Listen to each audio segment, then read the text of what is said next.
I knew something was wrong the second the key refused to turn. It was a cold Monday morning in late January, the kind that hangs in the air like a breath that never exhales.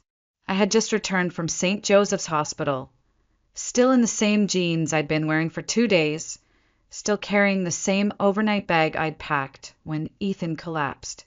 The bouquet in my left hand, roses and lilies from his co-workers, had wilted in the back seat of my car overnight. My eyes were swollen, lips cracked from too much crying and too little sleep. I had watched my husband die in the cardiac unit 12 hours earlier. I wasn't ready to face the silence of our house, but I also wasn't ready for what I saw instead. I stepped onto the porch and slid my key into the front door. It jammed. I pulled it out, tried again, nothing. My heart stuttered. I checked the spare, the one hidden behind the loose porch stone. Still no luck. It was like the lock had forgotten me, or worse, rejected me. That's when I noticed the curtains. The white linen ones I'd hemmed myself were gone, replaced by thick velvet panels in a garish floral print I'd never seen before. My stomach dropped. I peered closer through the narrow slit between fabric and wall, squinting against the morning glare. Inside, the living room was cluttered with boxes, cardboard towers where there should have been clean space. A pink velvet pillow sat on my reading chair, a floral teacup on the coffee table, and then I saw her, Diana, my mother-in-law, wearing a navy cardigan and a smile that sent ice crawling down my spine. She was sipping tea, my tea from the wedding china Ethan and I had saved for 3 years to buy. Across from her, casually tossing throw blankets into a basket, was Jocelyn, Ethan's younger sister. They were laughing, moving in, like I didn't exist, like Ethan hadn't died the night before. I knocked. No answer. I knocked again, louder this time, fists trembling, throat raw. After what felt like forever, the door cracked open. Diana's figure filled the frame, composed and calm, her arms folded tightly across her chest like she'd been preparing for this moment for years. "Rachel," she said, tilting her head. "Didn't expect you so soon." "What's going on?" My voice shook. "Why can't I open the door?" She leaned against the frame, perfectly poised. "Because, dear, you don't live here anymore." My mouth opened, but no sound came. I blinked at her, sure I'd misheard. "Excuse me." Diana's smile didn't waver. "Ethan paid for this house. My son, not you. There was no prenup, no child, and no real contribution on your part. It's time this house returned to his real family." For a moment, I thought the cold I felt was from the weather, but it wasn't. It was coming from her. "I'm his wife," I whispered. "We bought this house together. I refinanced it when his business failed." "Oh, please!" Diana cut me off, waving a dismissive hand. "You played house while he worked. Now that he's gone, your lease is up." Behind her, Jocelyn appeared with 2 of my serving plates in hand. "You left the side door unlocked when you went to the hospital," she said with a smirk. "We figured you wouldn't mind." I felt my knees wobble, laughed, not out of humor, but the kind of hollow, stunned disbelief that bubbles up when reality snaps too sharply to bear. "What's so funny?" Diana narrowed her eyes. I steadied myself, wiped a tear that I wasn't even sure came from sadness anymore. "You're unpacking pillows and pouring tea in a house you think belongs to you," I said slowly, "but you have no idea what you've just stepped into." The smile on Diana's face faltered, just for a second. It was the only crack I needed. I turned and walked back to my car. My keys were useless now, but I had something better, something she didn't know about yet. And by the time I was done, Diana would wish she'd never touched a single cup in my kitchen. 2 years earlier, almost to the day, I sat at the edge of our front porch, this very porch, watching Ethan run his hands through his hair in frustration. It was January then, too, just colder, darker. His startup had collapsed the week before. The bank had frozen his business accounts. His credit score had tanked. I remember the way he couldn't look at me directly when he said it. They might take the house, Rachel. He wasn't a weak man. But that day, I saw him cracked open in a way I never had before. It was the same house Diana now claimed belonged to the real family. I made a decision the next morning, quietly, without a word to Ethan. I got dressed, drove to the credit union, and started the refinance process. I moved the mortgage into my name using the small nest egg I'd been saving since I left my interior design job 10 years ago. I hadn't told anyone, not Ethan, not my parents, and certainly not Diana. She would have used it as proof that he'd failed as a man. The process took weeks. I picked up a freelance job to start making the payments. Ethan never asked where the mortgage confirmations were going. He was too busy recovering, emotionally and physically. I kept things afloat, fixed the faucet, budgeted the groceries, painted the hallway. I watched our home survive on the strength of my silence. Diana, of course, never knew. She only visited on holidays, never stayed long. She hated the South. Thought Savannah was too humid, too soft, too forgiving. I'd hear her voice echo through the guest room. Ethan, you were meant for more than this floral wallpaper and street jazz. And Ethan would smile that tired smile and whisper to me later in bed, she just doesn't understand peace.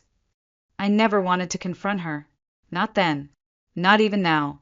I just wanted space to grieve, to be alone in the only place that still smelled like him. Instead, she changed the locks. I sat in my car outside the house for a long time after that confrontation.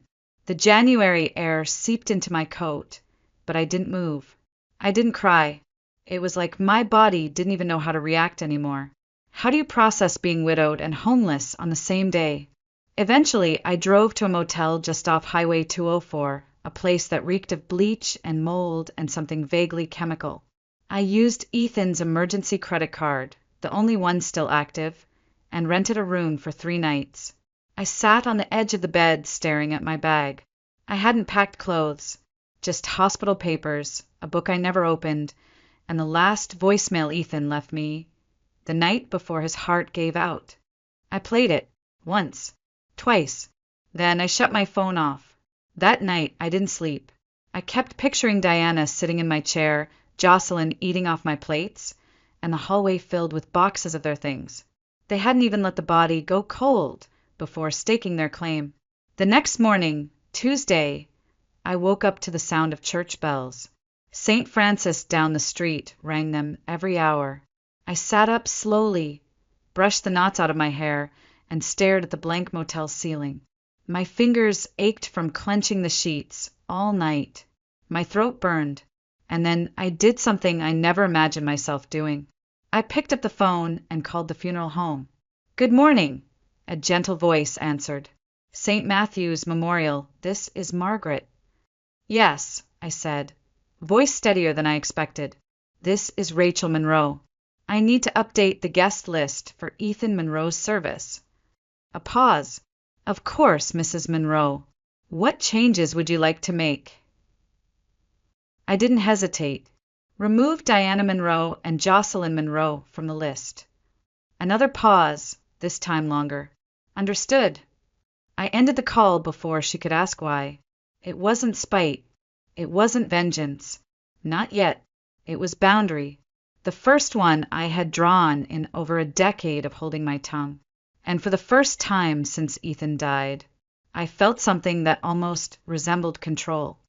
Tuesday afternoon, I returned to the house, not through the front, but by circling the block and parking discreetly behind the row of hedges that separated our backyard from the neighbors. I waited, watched. Diana's car wasn't in the driveway. No sign of Jocelyn either. The side door, the one leading from the laundry room to the back porch, had always had a faulty latch. Ethan meant to fix it for months. I knew how to slip it open without a sound. Inside, the house smelled different. Not bad, just foreign. The lavender air fresheners I hated were everywhere. My framed photos had vanished from the hallway walls, replaced by landscape prints I didn't recognize. There was a sharp pang in my chest as I realized someone had rearranged the throw pillows on the couch, Ethan's side of the sofa was empty. No blanket, no coffee mug, no trace. I didn't have time to mourn. I moved quickly. Ethan's office was tucked in the back of the house, between the guest room and the laundry. A small, windowless room filled with wires, books, and the smell of his cologne. Diana hated that space. She called it a digital junkyard. That's why I figured she wouldn't touch it. I was right.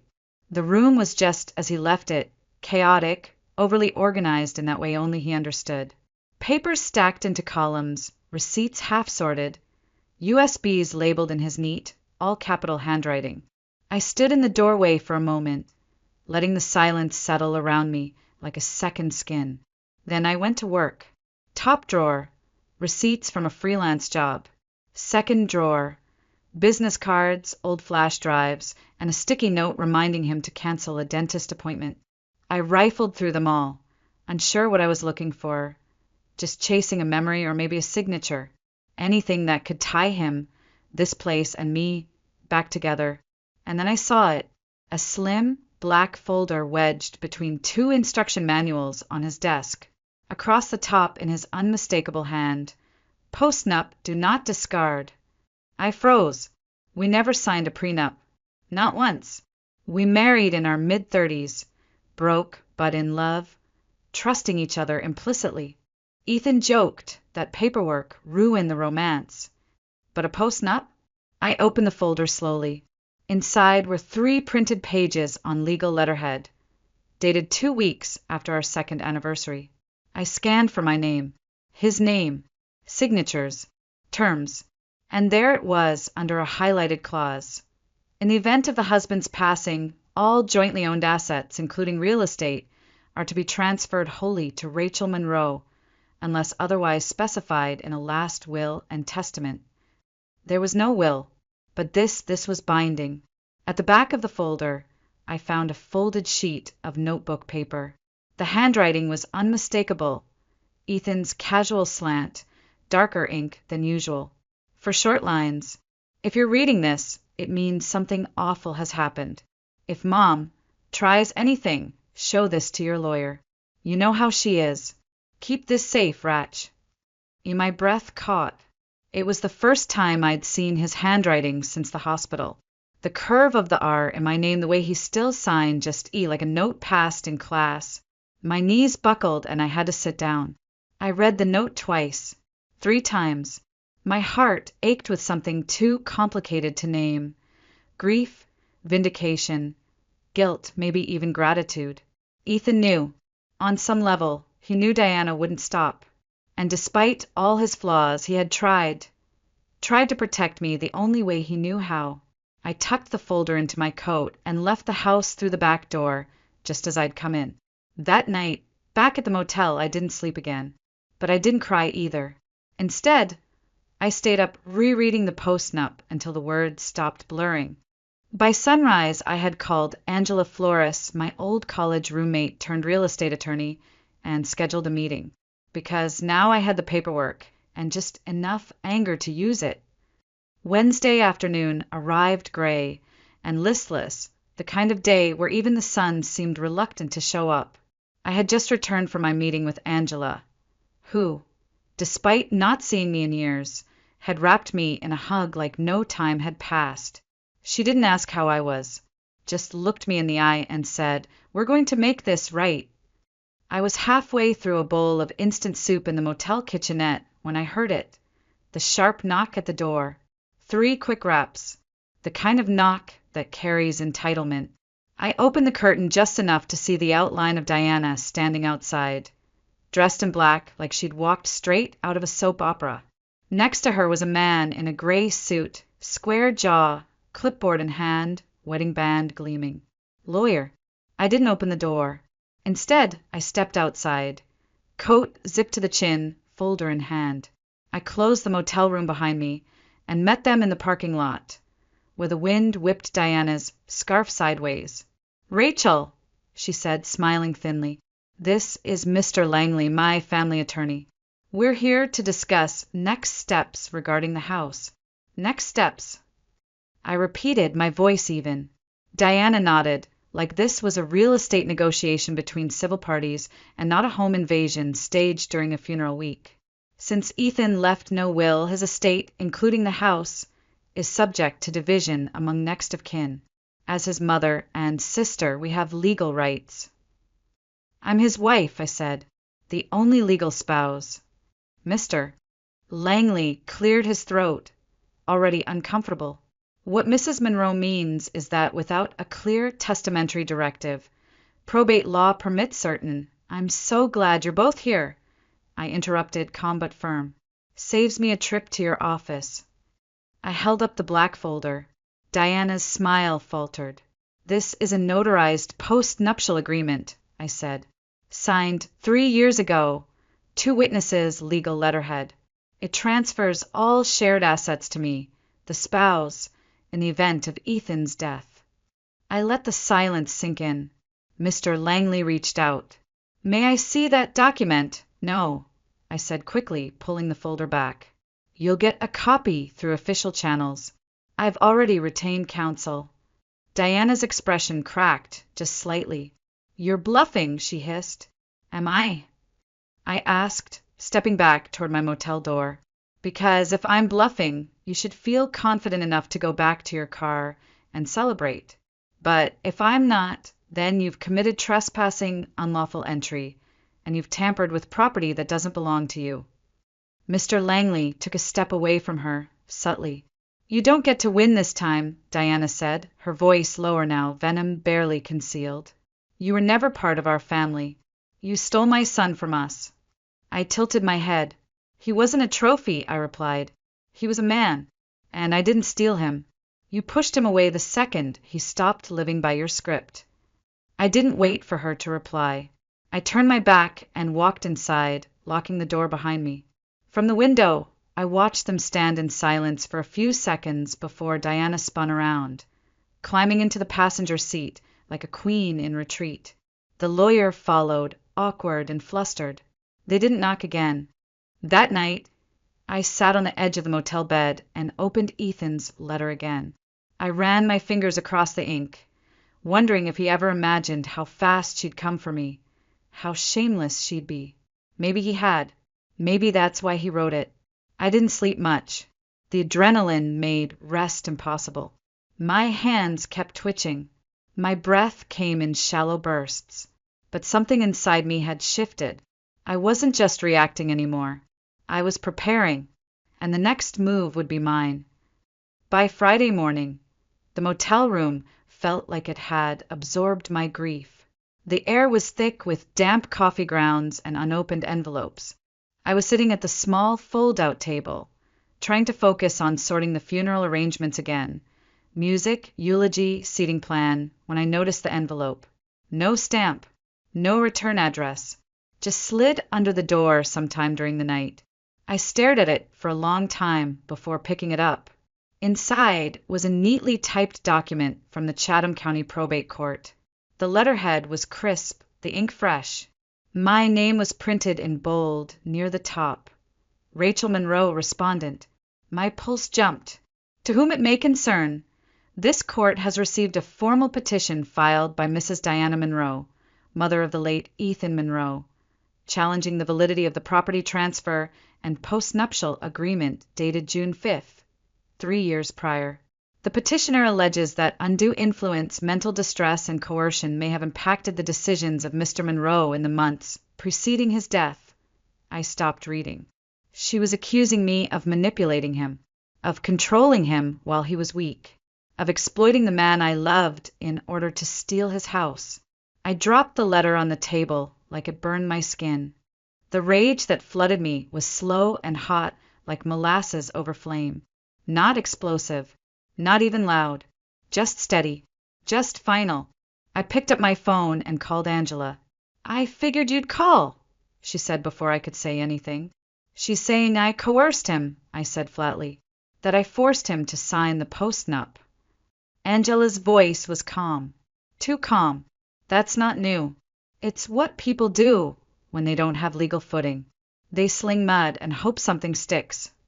She wants to take everything, I whispered. Not just the house. She wants to rewrite who he was. who we were. She wants control, Angela corrected. This isn't about money, Rachel. It never was. I stared at the corner of the ceiling, feeling that cold motel air wrap around my ankles. I want to fight her, I said. Not just stop her. I want to destroy her. Angela paused. Then her tone shifted, steel under velvet. Good. But we do it smart. You don't speak to her. You don't respond.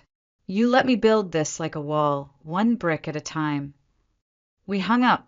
I stared at the court letter for a long time, then folded it, slid it back into the envelope, and tucked it into my suitcase.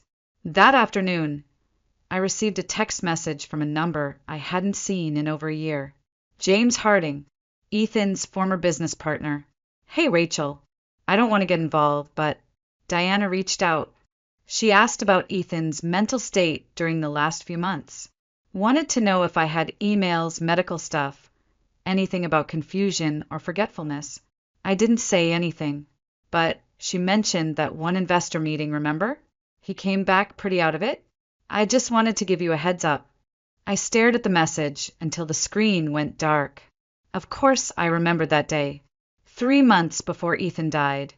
He'd come home from a client meeting pale and shaken. Said he forgot where he parked.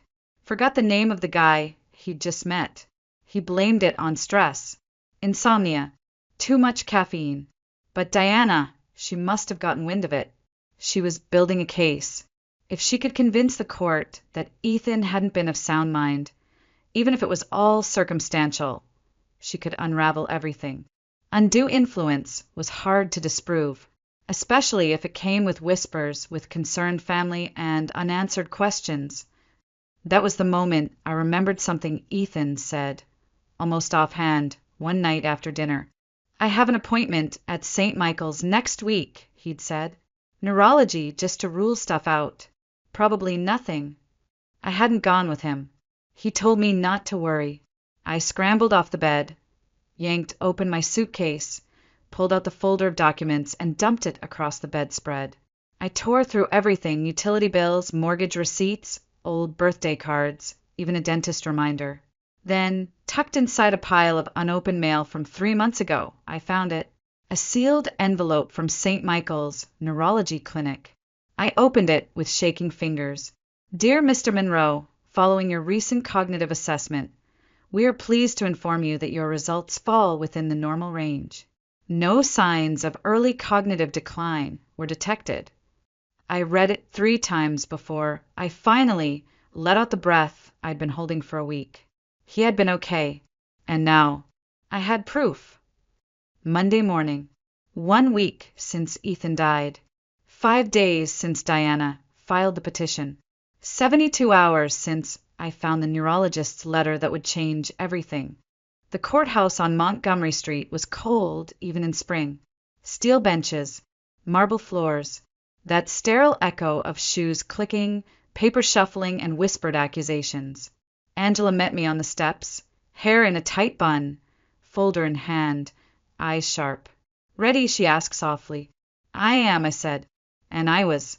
For the first time in days, I stood with both feet grounded. Inside, the courtroom wasn't full, just a scattering of people. Diana in the front row, dressed in funereal black lace, her posture immaculate, a tissue already clutched like a prop. Jocelyn sat beside her, head bowed, the perfect daughter in mourning. On their side, Mr. Langley, the same man with the clipboard from the motel. I didn't look at them. Angela and I sat at the respondents' table. My hands trembled under the surface, but I kept my back straight. I wasn't here to beg. I was here to protect what Ethan and I had built. The judge, a woman in her 60s with silver glasses and tired eyes, called the session to order. Mr. Langley went first. His voice was careful, gentle, designed to paint Diana as a concerned mother, not a bitter one. He spoke of Ethan's sudden demise, of unanswered questions, of documents signed during times of emotional vulnerability. He avoided the word coercion, but let it hover in the air like smoke. Diana cried once, right on cue. Angela stood slowly when it was our turn. She didn't perform. She didn't raise her voice. She simply laid down the facts like cards in a poker game. The notarized post-nup, the house deed in my name, the mortgage payments made exclusively for my account, and finally the letter from St. Michael's Neurology, signed, dated, sealed. Angela handed the copy to the judge and said one sentence that quieted the entire room. This is dated 3 months before Mr. Monroe's death and confirms his full mental capacity. Mr. Langley stammered, tried to pivot. Even so, Your Honor, we must consider the emotional dynamics. Do you have documentation? The judge asked flatly. Medical records? Testimony from a licensed physician? Any evidence of diminished capacity? He faltered. No, Your Honor. Then I see no grounds, the judge said, already writing. The post-nuptial agreement is legally binding. The deed is in Mrs. Monroe's name. This house legally belongs to her. Case dismissed. Just like that, the gavel came down like thunder in my ears. I didn't cheer. I didn't smile. I just exhaled long, slow and silent. The kind of breath you don't realize you've been holding until you finally let it go. Outside the courthouse, the sky was a deep blue. Birds chirped in the oak trees like nothing had happened at all. I didn't expect her to follow me, but she did. Diana caught up on the courthouse steps, heels clicking like gunshots on stone. You may have won the house, she said, voice like glass, but you'll never erase me. I'm his mother. I turned slowly. You already erased yourself, I said. She blinked. What? You erased yourself the moment you tried to rewrite who he was. The moment you broke into our home, stole his things, lied under oath. Ethan knew who you were, Diana. That's why he wrote the letter. That's why he signed the post-nup. Her face cracked, not much, but enough. I leaned in. And if you come near me again, I won't need a courtroom to protect myself. I've already filed the restraining order. She stepped back. You can't keep me from his funeral, she hissed. I already did, I replied without raising my voice. I called the funeral home the morning after you changed the locks. Your name is off the list. If you show up, they'll escort you out. Her mouth twisted. You vindictive little. No, I said, cutting her off. I'm not vindictive. I'm free. And I walked away, head high, not once looking back. The chapel smelled like lilies and cedar polish. It was Tuesday, exactly 1 week after Ethan's heart gave out. The service had been scheduled for noon, but by 11:15 the pews were already filling. Friends, neighbors, a few of Ethan's old clients. Some had driven in from Atlanta, others from Charleston. Many hadn't seen us in years. I'm so sorry, they whispered as they hugged me. He loved you so much. He always talked about your garden plans. He said you were the only calm he ever knew. I nodded, smiled softly, swallowed words I couldn't afford to speak. Angela arrived just before 11:30 and sat quietly near the front, not as my attorney today, but as a friend. She didn't say anything. She didn't need to. The musicians tuned quietly in the corner. The minister stood near the altar, flipping through notes. The urn sat on a small table wrapped in blue velvet, Ethan's favorite color. I'd chosen it myself. And then I saw them, 2 silhouettes slipping into the back pew, barely noticeable if you weren't looking. But I was. Diana, Jocelyn, dressed in black, perfectly coordinated, hair pinned, veils subtle but unmistakable, morning clothes, theater costumes, masks. They weren't on the guest list. I'd made sure of that. The funeral home had assured me they would be stopped at the door, but someone must have looked away at the wrong moment. And now, there they were, pretending to belong. I stood frozen for a moment, staring across the chapel. My breath caught.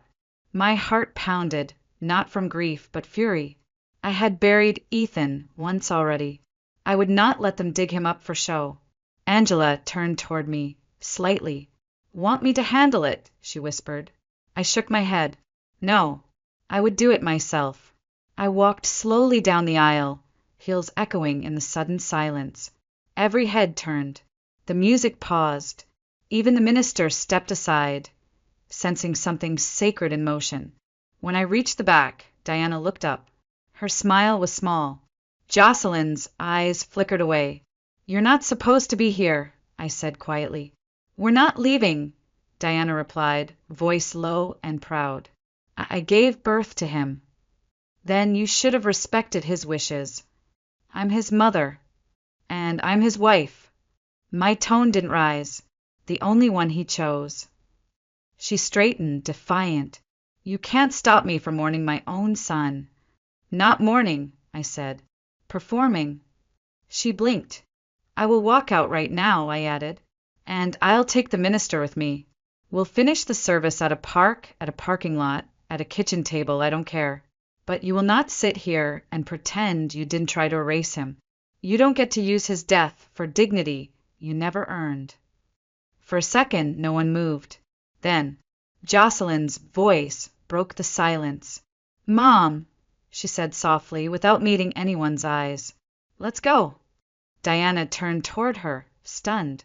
"We're not wanted here," Jocelyn added. "Let's stop pretending." She stood, and slowly Diana followed. There was no scene, no screaming, no tug of war, just the sound of two pairs of heels walking away, and the soft click of the chapel door closing behind them. When I turned back toward the altar, the entire room exhaled. I walked slowly to the front. The music resumed. The minister nodded, and with my hand steady, I stood before Ethan's urn and said goodbye. Not surrounded by liars, not interrupted by venom, but wrapped in silence, in truth, and in the love of people who actually knew who he was. And for the first time since he died, I felt peace. The day after the funeral, the house was silent. Not the kind of silence that comforts, but the kind that watches you, waits for you to crack. I stood at the kitchen sink in Ethan's old sweatshirt, fingers wrapped around a chipped mug. The coffee had gone cold an hour ago, but I hadn't moved. Outside the window, the garden was bare, just turned soil and the beginnings of what would come later. Maybe, if I could keep going. I turned around slowly, half expecting to see Ethan sitting at the table, humming some off-key song, legs kicked up like he always did. But the chair was empty. The mug was his. The silence was mine. I had survived the funeral, survived court, but I hadn't stopped waiting for the other shoe to drop. So when I looked out the front window and saw Diana's car parked across the street, I wasn't surprised. It was early, barely 7 a.m. The engine was off. The windows rolled halfway down. A slow stream of cigarette smoke curled through the air. She sat still, hands resting on the wheel, staring straight ahead. She didn't knock, didn't approach, just watched. I didn't move either. I didn't call Angela. I didn't take a picture for evidence. I just picked up my coffee, walked calmly out onto the front porch, and stood there, barefoot, hair undone, mug in hand. I met her eyes. She flicked her cigarette out the window. The car rumbled to life, and then she drove away. No threats, no shouting, no final word. Just gone. But I knew it wasn't surrender. It was retreat, a reminder, her way of saying I still exist. I went back inside, locked the door, and exhaled. That night I didn't sleep. Not from fear, not anymore, but from something quieter, heavier, like my body still bracing for impact, even when the danger had passed. For 3 days, she didn't come back. I spent them cleaning, sorting Ethan's files, touching every drawer and surface he'd once used. The process was brutal. Each receipt a memory, each pen with his bite mark a tiny cut to the chest. On the third afternoon, I found his old gardening notebook, the one he used to fill with plans, doodles, dreams of a backyard space where things could grow without judgment. He had drawn marigolds, labeled every seed, even taped down a packet with a note for Ratch. "One day when you're ready." I wasn't ready, but I went outside anyway. I dug where he marked, turned the soil with bare hands, planted every seed, watered them gently, sat beside them as the sun went down. And for a moment, I forgot the lawsuits, the accusations, the funeral seating chart. I remembered his hands, his laugh, his stupid gardening hat. And when I went back to the front door that night, I found the envelope. No stamp, no handwriting, just 6 words printed in bold block font on a sheet of plain paper. This house will always be mine. I stared at it for a long time. Then I laughed, not bitterly, not out of rage, just lightly, with something that sounded like release. She had nothing left, no claim, no proof, no presence, just 6 words from a woman who had already been removed from my will, my wedding, my life. I took the paper outside, walked to the garden, dug a small hole in the soil under Ethan's marigold bed, buried the letter deep, covered it with earth. Fertilizer, I thought. Maybe something good would grow from it. I brushed the dirt from my fingers and whispered, "You don't haunt me any more." Then I went inside and made tea, with cinnamon, because Ethan always said grief needed something sweet. Spring came early that year. The air smelled like turned earth and lemon blossoms. The garden outside, once just dark soil and scribbled dreams in Ethan's notebook, was beginning to stir. Shoots pushed through the dirt, small and stubborn. Green things fought their way toward the sun. Every morning, I watched them with coffee in hand, wrapped in Ethan's flannel shirt. No muck-up, no expectations, just breath. I didn't hear from Diana again. Not a letter, not a phone call, not another car parked across the street. Whether it was the restraining order or the garden, or simply the truth finally sinking in, I didn't know. And I didn't care. She was no longer a presence, just a shadow in the rearview mirror. A past tense. The house changed with the season.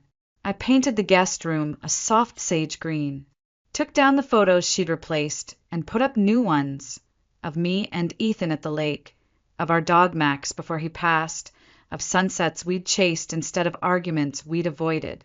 I cleaned out the office, but left one drawer untouched. His drawer, not as a shrine, just as a promise. Some nights I sat by the window and talked to him aloud, about the garden, about the marigolds, about how, somehow, I was still here. I didn't expect answers, but sometimes the wind shifted just right and I felt less alone. I also went back to work, not out of desperation, but out of choice. I reopened my interior design business, small at first, one client at a time. A grieving widow who wanted to repaint her kitchen to feel less like his space. A retired couple building a sunroom to grow orchids. A young woman who just left her fiancé and wanted her apartment to feel like hers again. They didn't know my story, but I saw pieces of myself in every one of them. I designed like I was planting, with care, with vision, with a quiet kind of power. One Saturday morning, as I trimmed back the rosemary in the kitchen window, I noticed an envelope had arrived by regular mail. No threats, just a check, a refund from the funeral home. The card inside said, "You handled everything with grace. Ethan would have been proud." No signature, no return address, but I recognized the handwriting. It was Jocelyn's. I tucked the note into the back of Ethan's garden journal. It didn't change the past, didn't fix anything, but it was something, and something was enough. By early summer, the marigolds bloomed in full, a burst of gold and orange, so bright they almost looked like fire. I sat beside them barefoot, dirt under my nails, sun on my cheeks, and I whispered the final thing I needed to say. I didn't win because I took something from you, Diana. I won because I refused to let you take me. The wind rustled through the leaves. The chimes on the porch sang a soft, crooked song, and somewhere inside the air, I could almost hear Ethan laugh. They always say that grief fades with time. It doesn't. It changes. It shifts. It softens at the edges, maybe, but it never disappears. It just folds itself into your routine, into the tea you make in the morning, into the silence between songs on the radio, into the way your hand still reaches for someone who isn't there. Ethan is gone. That is the truth. But so is the woman I used to be. The woman who kept the peace at any cost. Who let her mother-in-law speak over her, push her out, claim what wasn't hers. Who sat at the end of long dinners, smiling through invisible wounds. Who disappeared so someone else could feel seen. That woman died the day Ethan did. And in her place, I planted something else. Not revenge. Not bitterness. Just roots. The garden out back is wild now. Not messy, not untamed, just alive. Marigolds and mint, rosemary and lavender. I added a bench near the back fence, beneath the maple tree Ethan once wanted to hang wind chimes from. I sit there some evenings, not to cry, but to remember who I've become. It turns out the sweetest revenge isn't courtroom victory. It's the quiet click of a door locking from the inside. It's drinking coffee in your own kitchen without fear. It's breathing deeply in a space that no longer smells like shame. I don't tell people everything that happened. Not always. But when someone asks some widow at church, some woman at the market whose hands shake while she writes a check, I tell them the truth in pieces. I tell them, you don't have to be polite to someone who erases you. You're not selfish for locking your doors. You don't owe anyone access to your peace. And then I tell them about the garden, how it bloomed from a battlefield, how it feeds me, calms me, holds me, how sometimes something small and beautiful can grow exactly where you thought your world had ended. That's not a metaphor. That's survival. And now, months later, I don't walk like I used to. I don't apologize for taking up space. I don't explain why I changed the locks. I don't flinch when I pass that stretch of road where her car once sat, silent and waiting. Because she's not waiting anymore. She lost. And I'm not angry. I'm just done. This house is mine. This life is mine. This voice, this calm, steady, stubborn voice is finally mine. And I'll never hand it over again.